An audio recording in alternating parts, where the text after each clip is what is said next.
Naman guys, today ano kami mag-change naman tayo mag-avatar. Pero mamaya i-save ko naman yan.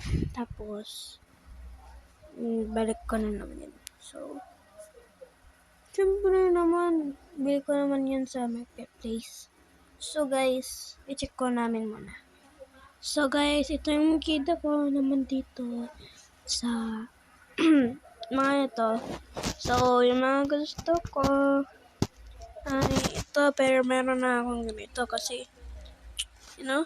tapos yung mabibilin ko na yun ay ewan ko guys pero yung makikita ko or yung mga ito gusto nyo to, diba? Kasi maganda talaga to.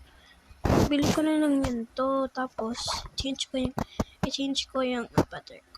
So I'm gonna change my skin.